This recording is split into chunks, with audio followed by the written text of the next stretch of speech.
February 28ಕ್ಕೆ America ಹಾಗೆ Israel ಜಂಟಿಯಾಗಿ ಸೇರಿಕೊಂಡು ಯಾವುದೇ ಎಚ್ಚರಿಕೆಯನ್ನು ನೀಡದೇನೆ ಇರಾನ್ ಮೇಲೆ ದಾಳಿಯನ್ನು ಮಾಡಿದ್ವು. ಆಗ ಇರಾನ್ನ ಆ ಸಮಯದಲ್ಲಿ ಇರಾನ್ನ ಸರ್ವೋಚ್ಚ ನಾಯಕ ಆಯತೊಲ್ಲಾ ಅಲಿ ಖಮೇನಿ ಸುಪ್ರೀಂ ಲೀಡರ್ ಆಗಿರ್ತಾರೆ.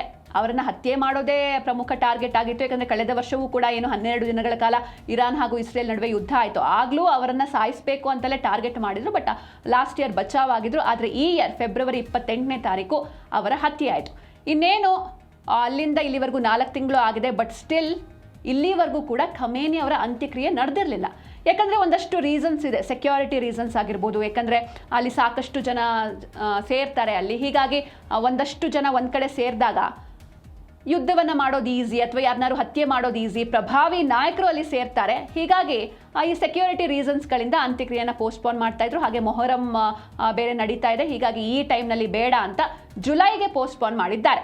ಆದರೆ ಇದು ಎಲ್ರಿಗೂ ಕೂಡ ಗೊತ್ತಿರುವಂತಹ ವಿಚಾರ. ಆದರೆ ಇದರ ನಡುವೆ ಇವರ ಫ್ಯೂನರಲ್ಗೆ ಅಂದರೆ ಅಂತ್ಯಕ್ರಿಯೆಗೆ ನಮ್ಮ ಭಾರತದ ಪ್ರಧಾನಿ ನರೇಂದ್ರ ಮೋದಿ ಅವರಿಗೆ ಆಹ್ವಾನ ಬಂದಿದೆ.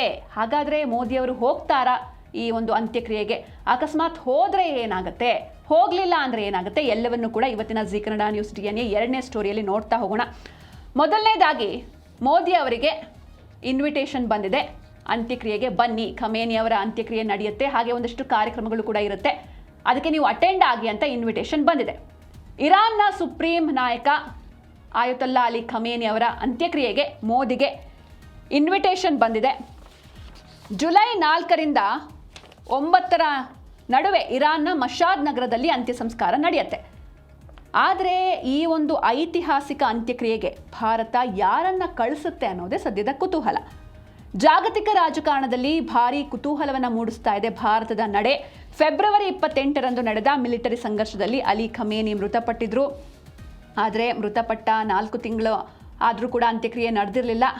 ನಾನು ಆಗಲೇ ಹೇಳಿದಾಗೆ ಸಾಕಷ್ಟು ಕಾರಣ ಇತ್ತು. ಅದರಲ್ಲಿ ಮೊದಲನೇ ಕಾರಣ ಯುದ್ಧದ ಪರಿಸ್ಥಿತಿ. ಯುದ್ಧ ನಡೀತಾ ಇತ್ತು. ಹೀಗಾಗಿ ಆ ಸಂದರ್ಭದಲ್ಲಿ ಅಂತ್ಯಕ್ರಿಯೆ ಮಾಡೋದು ಸರಿಯಲ್ಲ, ಗುಂಪಾಗಿ ಜನ ಸೇರ್ತಾರೆ. ಹಾಗೆ ಈಗ ಪವಿತ್ರ ಮೊಹರಂ ತಿಂಗಳ ಆಚರಣೆ ಕೂಡ ನಡೀತಾ ಇದೆ. ಹೀಗಾಗಿ ಇದಾದ್ಮೇಲೆ ಜುಲೈನಲ್ಲಿ ಮಾಡೋಣ ಅಂತ ಅಂದ್ಕೊಂಡಿದ್ರು. ಜೊತೆಗೆ ಇರಾನ್ನ ಹಿಸ್ಟ್ರಿಯಲ್ಲೇ ಇದು ಅತಿ ದೊಡ್ಡ ಅಂತ್ಯಕ್ರಿಯೆಯಾಗತ್ತೆ. ಹೀಗಾಗಿ ಇಲ್ಲಿ ಸರಿಯಾದ ವ್ಯವಸ್ಥೆಯನ್ನು ಮಾಡಬೇಕಾಗತ್ತೆ. ಸರಿಯಾದ ವ್ಯವಸ್ಥೆ ಮಾಡಬೇಕು ಅಂದರೆ ಅದಕ್ಕೆ ತಕ್ಕಾಗಿರುವಂತಹ ಟೈಮ್ ಬೇಕಾಗತ್ತೆ, ಒಂದಷ್ಟು ಕಾಲಾವಕಾಶ ಬೇಕು. ಈ ಒಂದು ಅಂತ್ಯಕ್ರಿಯೆಯಲ್ಲಿ 2 ಕೋಟಿ ಜನರು ಅಂದರೆ 20 ಮಿಲಿಯನ್ ಜನರು ಭಾಗವಹಿಸುವಂತಹ ನಿರೀಕ್ಷೆ ಇದೆ. ಹಾಗೆ ಬಹು ನಗರಗಳಲ್ಲಿ ಮೆರವಣಿಗೆಯನ್ನು ಥಿಂಕ್ ಮಾಡ್ತಾ ಇದ್ದಾರೆ. ಅಂದರೆ ಮಲ್ಟಿ ಸಿಟಿ ಪ್ರೊಸೆಷನ್ ಅಂತ ಏನು ಕರಿತೀವಿ, ಅದನ್ನು ಕೂಡ ಥಿಂಕ್ ಮಾಡ್ತಾ ಇದ್ದಾರೆ. ಹೀಗಾಗಿ ಇದೆಲ್ಲ ಮಾಡಬೇಕು ಅಂದರೆ ಒಂದಷ್ಟು ಟೈಮ್ ಬೇಕಾಗುತ್ತೆ. ಹೀಗಾಗಿ ಟೈಮ್ ತಗೊಂಡು ಅಂತ್ಯಕ್ರಿಯೆ ಮಾಡೋದಕ್ಕೆ ನಿರ್ಧಾರವನ್ನು ಮಾಡಲಾಗಿದೆ. ಇದರ ಜೊತೆಗೆ ಈಗ ನಾನು ಆಗಲೇ ಹೇಳಿದೆ, ಮೋದಿ ಅವ್ರಿಗೆ ಇನ್ವಿಟೇಷನ್ ಬಂದಿದೆ, ಆಹ್ವಾನ ಬಂದಿದೆ ಅಂತ. ಆದರೆ ಮೋದಿ ಅವರು ಹೋದರೆ ಏನಾಗುತ್ತೆ, ಹೋಗಲಿಲ್ಲ ಅಂದರೆ ಏನಾಗುತ್ತೆ? ಒಂದು ಕಡೆ ಅಮೇರಿಕಾ ಇದೆ, ಇಸ್ರೇಲ್ ಇದೆ, ಹಾಗೆ ಇರಾನ್ ಇದೆ. 3 ರಾಷ್ಟ್ರಗಳಿದೆ. ಈ 3 ರಾಷ್ಟ್ರಗಳ ಮಧ್ಯೆ ಮೋದಿ ಅವ್ರಿಗೆ ಯಾವುದನ್ನು ಚೂಸ್ ಮಾಡಬೇಕು, ಹೋಗಬೇಕಾ ಬೇಡವಾ, ಹೋದರೆ ಏನಾಗುತ್ತೆ, ಹೋಗಲಿಲ್ಲ ಅಂದರೆ ಏನಾಗುತ್ತೆ? ಈ ರೀತಿ ಧರ್ಮ ಸಂಕಟ ಎದುರಾಗಿದೆ. ಯಾವ ರೀತಿ ನಮ್ಮ ಡಿಪೆಂಡೆನ್ಸಿ ಇದೆ. ಈಗ ಅಮೇರಿಕಾ ಮೇಲೆ ನಮ್ಮ ಡಿಪೆಂಡೆನ್ಸಿ ಎಷ್ಟಿದೆ, ಹೋದರೆ ಏನಾಗುತ್ತೆ, ಇರಾನ್ಗೆ ಹೋದರೆ ಅಮೇರಿಕಾ ಯಾವ ರೀತಿ ಮುನಿಸ್ಕೊಳ್ಬಹುದು, ಇದೆಲ್ಲವನ್ನು ಕೂಡ ನಾವು ನೋಡ್ತಾ ಹೋಗಬೇಕಾಗುತ್ತೆ. ಇರಾನ್ನೊಂದಿಗೆ ಭಾರತಕ್ಕೆ ಮುಖ್ಯವಾಗಿ ಇಂಧನದ ವಹಿವಾಟಿದೆ, ಹಾಗೆ ವಾಣಿಜ್ಯ ವಹಿವಾಟಿದೆ. ಅದರ ಜೊತೆಗೆ ಈ ಚಬಹಾರ್ ಬಂದರು ಏನಿದೆ, ಇದ್ರ ಬಗ್ಗೆ ನಾನು ನಿಮಗೆ ಇನ್ ಡೀಟೇಲ್ ನಿಮಗೆ ಮಾಹಿತಿಯನ್ನು ಕೊಡ್ತಾ ಹೋಗ್ತೀನಿ. ಚಬಹಾರ್ ಬಂದರಿನಂತಹ ಆಯಕಟ್ಟಿನ ಕಾರ್ಯತಂತ್ರದ ಸಂಬಂಧಗಳು ಕೂಡ ಇದೆ.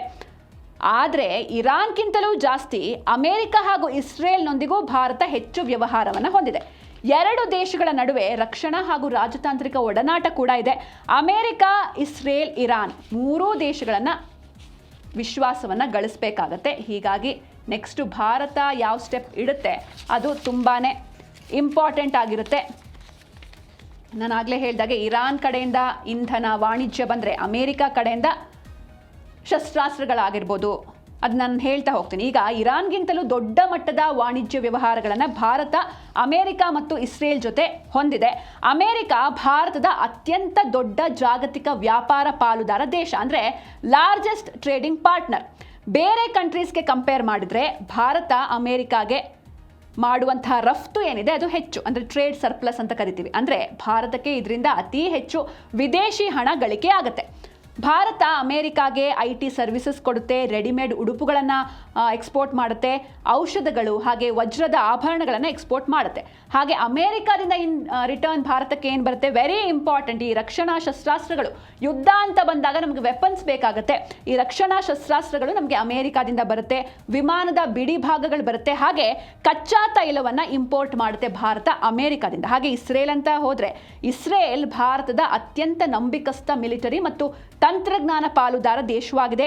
ರಕ್ಷಣಾ ಸಾಮಗ್ರಿಗಳನ್ನು ಆಮದು ಮಾಡಿಕೊಳ್ತೇವೆ. ಭಾರತಕ್ಕೆ ಶಸ್ತ್ರಾಸ್ತ್ರಗಳನ್ನು ಪೂರೈಸುವಂತಹ ಟಾಪ್ 3 ದೇಶಗಳಲ್ಲಿ ಇಸ್ರೇಲ್ ಕೂಡ ಒಂದು. ಹಾಗಾದರೆ ನೀವು ತಿಳ್ಕೊಬೋದು ಎಷ್ಟು ಇಂಪಾರ್ಟೆಂಟ್ ಇದೆ ಇಸ್ರೇಲ್ ಹಾಗೆ ಅಮೇರಿಕ ನಮಗೆ ಅಂತ.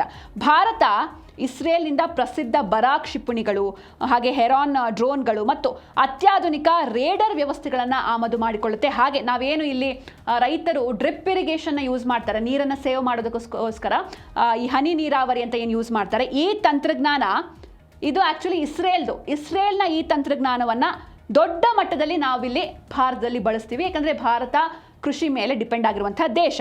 ಹಾಗೆ ಈ ಸೈಬರ್ ಸೆಕ್ಯೂರಿಟಿ ಹಾಗೆ AI ಕ್ಷೇತ್ರಗಳಲ್ಲಿ ಎರಡೂ ದೇಶಗಳ IT ಕಂಪನಿಗಳು ಜಂಟಿಯಾಗಿ ಕೆಲಸವನ್ನು ಮಾಡ್ತಾ ಇದೆ. ಇಸ್ರೇಲ್ ಕೂಡ ತುಂಬಾ ಇಂಪಾರ್ಟೆಂಟ್ ಆಗುತ್ತೆ.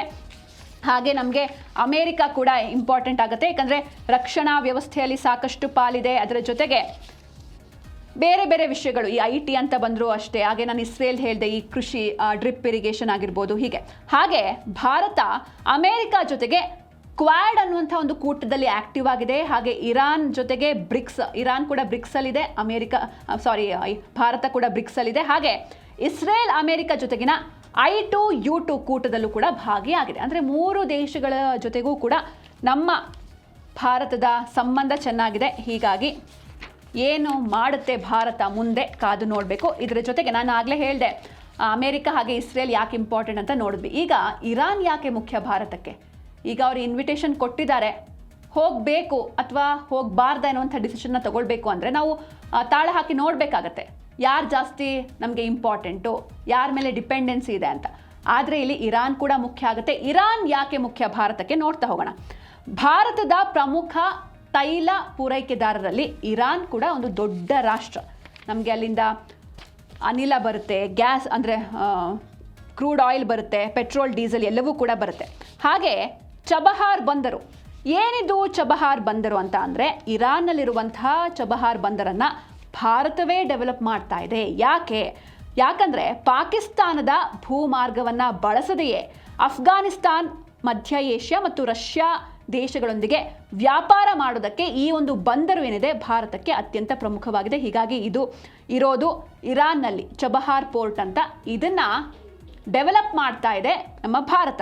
ಹಾಗೆ ಇರಾನ್ನಿಂದ ಬೆಸ್ಟ್ ಕ್ವಾಲಿಟಿ ಡ್ರೈ ಫ್ರೂಟ್ಸ್ಗಳು, ಮೇನ್ಲಿ ಪಿಸ್ತಾ, ಅಂಜೂರ ಇವೆಲ್ಲವೂ ಕೂಡ ಇಂಪೋರ್ಟ್ ಆಗುತ್ತೆ ಭಾರತಕ್ಕೆ. ತಾಜಾ ಹಣ್ಣುಗಳು ಹಾಗೆ ಸಾವಯವ ರಾಸಾಯನಿಕಗಳನ್ನು ಕೂಡ ಇಂಪೋರ್ಟ್ ಮಾಡ್ತಾ ಇದೆ ಭಾರತ. ಜೊತೆಗೆ ನಮ್ಮ ಭಾರತದ ಮಾರ್ಕೆಟ್ ಕೂಡ ಇದಾಗ್ತಾ ಇದೆ, ಅಂದರೆ ನಾವು ಪಾರ್ಟ್ನರ್ ಆಗಿದ್ದೀವಿ. ಭಾರತದಿಂದ ಇರಾನ್ಗೆ ದೊಡ್ಡ ಪ್ರಮಾಣದಲ್ಲಿ ಬಾಸ್ಮತಿ ಅಕ್ಕಿ ಹೋಗುತ್ತೆ, ಚಹಾ ಪುಡಿ ಹೋಗುತ್ತೆ, ಸಕ್ಕರೆ ಹೋಗುತ್ತೆ, ಹಾಗೆ ಪ್ರಮುಖ ಜೀವರಕ್ಷಕ ಔಷಧಿಗಳನ್ನು ಭಾರತ ಇರಾನ್ಗೆ ರಫ್ತು ಮಾಡುತ್ತೆ. ಇದರ ಜೊತೆಗೆ ಭಾರತದಲ್ಲಿ ವಿಶ್ವದ ದೊಡ್ಡ ಶಿಯಾ ಮುಸ್ಲಿಂ ಸಮುದಾಯ ಇದೆ. ಅಂದರೆ ಇರುವಂಥ ಎಲ್ಲ ಸಮುದಾಯಗಳಲ್ಲಿ ಅತಿ ದೊಡ್ಡ ಸಮುದಾಯಗಳಲ್ಲಿ ಈ ಶಿಯಾ ಮುಸ್ಲಿಮರು ಕೂಡ ಇರುವಂಥದ್ದು ನಮ್ಮ ಭಾರತದಲ್ಲಿ ಮುಸ್ಲಿಮರಲ್ಲಿ 10ರಿಂದ 15% ಶಿಯಾ ಸಮುದಾಯಕ್ಕೆ ಸೇರಿದ್ದಾರೆ. ಹಾಗೆ ಇರಾನ್ ಶಿಯಾ ಇಸ್ಲಾಂನ ಪ್ರಮುಖ ಧಾರ್ಮಿಕ ಕೇಂದ್ರವಾಗಿರೋದ್ರಿಂದ ಭಾರತದ ಅನೇಕ ಶಿಯಾ ಭಕ್ತರು, ಕ್ಯೋಮ್ ಅಥವಾ ಮಷದ್ ಅಂತ ಕರಿತೀವಿ, ಸೇರಿದಂತೆ ಇರಾನ್ನ ಧಾರ್ಮಿಕ ಕ್ಷೇತ್ರಗಳೊಂದಿಗೆ ಆಧ್ಯಾತ್ಮಿಕ ನಂಟು ಹೊಂದಿದ್ದಾರೆ. ಆದರೆ ಭಾರತದಲ್ಲಿ ಶಿಯಾ ಸಮುದಾಯ ಇದೆ ಅಂತ ಹೇಳಿದ ಮಾತ್ರಕ್ಕೆ ಇವರು ಇಲ್ಲಿರುವಂಥ ಶಿಯಾ ಮುಸ್ಲಿಮರು ಇರಾನ್ನೇ ಸಪೋರ್ಟ್ ಮಾಡ್ತಾರೆ ಅಂತೇನಿಲ್ಲ. ಬಟ್ ಇವರು ಭಾರತೀಯ ಶಿಯಾಗಳು, ಭಾರತದ ಸಂವಿಧಾನ ಹಾಗೆ ಕಾನೂನುಗಳಿಗೆ ಬದ್ಧರಾಗಿದ್ದಾರೆ ಈ ನಾಗರಿಕರು. ಹಾಗೆ ಧಾರ್ಮಿಕ ನಂಟು ಜೊತೆಗೆ ಈ ರಾಜಕೀಯ ನಿಷ್ಠೆ ಎರಡೂ ಕೂಡ ಬೇರೆ ಬೇರೆ ವಿಷಯಗಳು. ಒಟ್ಟಾರೆ ಭಾರತಕ್ಕೆ ಇರಾನ್ ಮುಖ್ಯವಾಗಿರೋದು ಕೇವಲ ಇಲ್ಲಿ ಶಿಯಾ ಸಮುದಾಯ ಇದೆ ಅಂತ ಮಾತ್ರ ಅಲ್ಲ, ಅದರ ಬದಲಿಗೆ ಇಂಧನ, ಹಾಗೆ ಚಬಹಾರ್ ಬಂದರು, ಹಾಗೆ ಮಧ್ಯ ಏಷ್ಯಾ ಪ್ರವೇಶ, ಪ್ರಾದೇಶಿಕ ಭದ್ರತೆ, ಐತಿಹಾಸಿಕ ಸಂಬಂಧಗಳು, ಹಾಗೆ ಭಾರತದ ದೊಡ್ಡ ಶಿಯಾ ಸಮುದಾಯದೊಂದಿಗೆ ಇರುವಂಥ ಸಾಂಸ್ಕೃತಿಕ ಧಾರ್ಮಿಕ ಬಾಂಧವ್ಯ, ಇವೆಲ್ಲ ಸೇರಿ ಇರಾನ್ ಕೂಡ ಇಂಪಾರ್ಟೆಂಟ್ ಆಗುತ್ತೆ. ಹಾಗೆ ಪಾಕಿಸ್ತಾನ ಮೇಲೆ ಡಿಪೆಂಡೆನ್ಸಿ ಇಲ್ಲದೇನೆ, ಆ ಪಾಕಿಸ್ತಾನದ ಭೂ ಮಾರ್ಗವನ್ನು ಬಳಸ್ತೇನೆ ನಾವು ಬೇರೆ ದೇಶಗಳೊಂದಿಗೆ ವ್ಯಾಪಾರವನ್ನು ಮಾಡ್ಬೋದು, ಅಫ್ಘಾನಿಸ್ತಾನದೊಂದಿಗೆ ಅಥವಾ ಮಧ್ಯ ಏಷ್ಯಾ ರಾಷ್ಟ್ರಗಳೊಂದಿಗೆ ವ್ಯಾಪಾರವನ್ನು ನಡೆಸ್ಬೋದು. ಹೀಗಾಗಿ ಚಬಹಾರ್ ಬಂದರನ್ನು ಭಾರತವೇ ಸ್ವತಃ ಡೆವಲಪ್ ಮಾಡ್ತಾ ಇದೆ. ಹೀಗಾಗಿ ಭಾರತಕ್ಕೆ ಇರಾನ್ ಕೂಡ ತುಂಬಾ ಮುಖ್ಯ ಆಗುತ್ತೆ. ಆದರೆ ಅಂತ್ಯಕ್ರಿಯೆಗೆ ಆಹ್ವಾನ ಬಂದಿದೆ, ಆದರೆ ಮೋದಿ ಹೋಗೋದು ಡೌಟ್ ಅಂತ ಹೇಳಲಾಗ್ತಾ ಇದೆ. ಯಾಕೆ ಮೋದಿ ಹೋಗೋದು ಡೌಟು, ಇದಕ್ಕೆ ಕಾರಣ ಏನು, ಎಲ್ಲವನ್ನು ಕೂಡ ನೋಡ್ತಾ ಹೋಗೋಣ. ಖಮೇನಿ ಅಂತ್ಯಕ್ರಿಯೆಯಲ್ಲಿ ಭಾರತದಿಂದ ನಮ್ಮ ಭಾರತದ ಪ್ರಧಾನಿ ನರೇಂದ್ರ ಮೋದಿಯವರು ಹೋಗೋದು ಬಹುತೇಕ ಡೌಟ್ ಅಂತ ಹೇಳಲಾಗ್ತಾ ಇದೆ. ಅಂದರೆ ಇನ್ವಿಟೇಷನ್ ಬಂದಿರೋದು ಹೌದು, ಬಟ್ ಇದ್ರ ಬಗ್ಗೆ ಯಾವುದೇ ರೀತಿ ರಿಯಾಕ್ಷನ್ ಬಂದಿಲ್ಲ, ಹೋಗ್ತಾರೋ ಬಿಡ್ತಾರೋ ಅನ್ನುವಂಥ ಕನ್ಫರ್ಮೇಷನ್ ಇಲ್ಲ, ಬಟ್ ಬಹುತೇಕ ಡೌಟ್ ಅಂತ ಹೇಳಲಾಗ್ತಾ ಇದೆ. ಅದೇ ಸಮಯದಲ್ಲಿ ಪ್ರಧಾನಿಯವರಿಗೆ ಒಂದು 2-3 ದೇಶಗಳ ವಿದೇಶಿ ಪ್ರವಾಸ ಕೂಡ ನಿಗದಿಯಾಗಿದೆಯಂತೆ.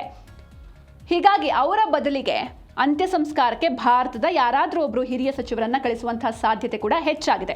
ಈ ರೀತಿ ಮಾಡಿದರೆ ಅಮೇರಿಕ ಮತ್ತು ಇಸ್ರೇಲ್ ದೇಶಗಳು ಅಸಮಾಧಾನಗೊಳ್ಳುವಂತಹ ಸಾಧ್ಯತೆ ಕೂಡ ಇದೆ.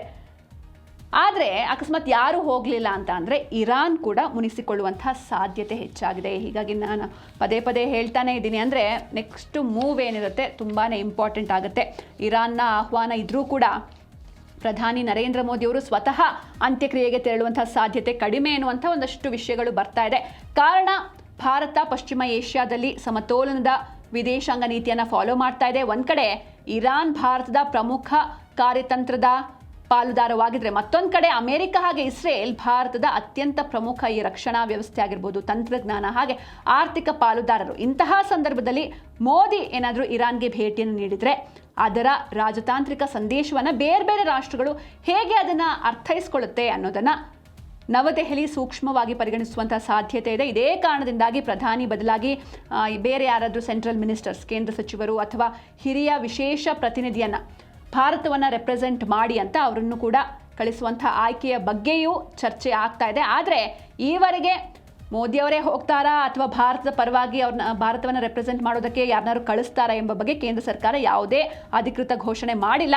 ಈ ಹಿಂದೆ 2024ರಲ್ಲಿ ಇರಾನ್ ಅಧ್ಯಕ್ಷರು ಇಬ್ರಾಹಿಂ ರೈಸಿ, ಅಂದರೆ ಮೇ 19ನೇ ತಾರೀಕು ಆಗಿರುವಂಥ ಇನ್ಸಿಡೆಂಟ್ ಇದು. ಇರಾನ್ ಅಧ್ಯಕ್ಷ ಇಬ್ರಾಹಿಂ ರೈಸಿ ಅವರು ಹೆಲಿಕಾಪ್ಟರ್ ಅಪಘಾತದಲ್ಲಿ ಸಾವನ್ನಪ್ತಾರೆ. ಆಗ ಭಾರತ ರಾಷ್ಟ್ರೀಯ ಶೋಕವನ್ನು ಆಚರಣೆ ಮಾಡಿತ್ತು. ಆಗಿನ ಉಪರಾಷ್ಟ್ರಪತಿ ಜಗದೀಪ್ ಧಂಕರ್ ಅವರನ್ನು ಇರಾನ್ಗೆ ಕಳಿಸಿದ್ರು.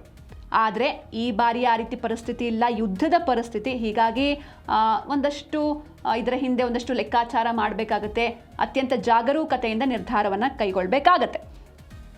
ಇದರ ಜೊತೆಗೆ ಭಾರತದ ವಿದೇಶಾಂಗ ನೀತಿಗೆ ಅಗ್ನಿ ಪರೀಕ್ಷೆ ಎದುರಾಗಿದೆ. ನಾನು ಈ 3 ರಾಷ್ಟ್ರಗಳ ಮೇಲೆ ಎಷ್ಟು ಡಿಪೆಂಡೆನ್ಸಿ ಇದೆ ಅಥವಾ ಈ 3 ರಾಷ್ಟ್ರಗಳಿಗೆ ನಮ್ಮ ಭಾರತದ ಮೇಲೆ ಎಷ್ಟು ಡಿಪೆಂಡೆನ್ಸಿ ಇದೆ ಅಂತ ನಾನು ಆಗಲೇ ಹೇಳಿದೆ. ಇರಾನ್ ಮೇಲೆ ಯಾವ ರೀತಿ ಡಿಪೆಂಡೆನ್ಸಿ ಇದೆ, ಇರಾನ್ಗೆ ನಮ್ಮ ಭಾರತದ ಮೇಲೆ ಯಾವ ರೀತಿ ಡಿಪೆಂಡೆನ್ಸಿ ಇದೆ, ಹಾಗೆ ಅಮೇರಿಕ ಇಸ್ರೇಲ್ ಅಂತ ಬಂದರೂ ಕೂಡ ಯಾವ ರೀತಿ ಡಿಪೆಂಡೆನ್ಸಿ ಇದೆ ಅಂತ. ಅಂದರೆ ಕಂಪೇರ್ ಮಾಡಿದ್ರೆ ಅಮೇರಿಕ ಜೊತೆಗಿನ ಸಂಬಂಧನೇ ಜಾಸ್ತಿ ಇದೆ. ವ್ಯಾವಹಾರಿಕ ಸಂಬಂಧ ಆಗಿರ್ಬೋದು, ರಾಜತಾಂತ್ರಿಕ ಸಂಬಂಧ ಆಗಿರ್ಬೋದು, ಭಾರತದ್ದು ಜಾಸ್ತಿನೇ ಇರುವಂಥದ್ದು. ಹೀಗಾಗಿ ಒಂದು ರೀತಿ ಇಕ್ಕಟ್ಟಿನ ಪರಿಸ್ಥಿತಿ.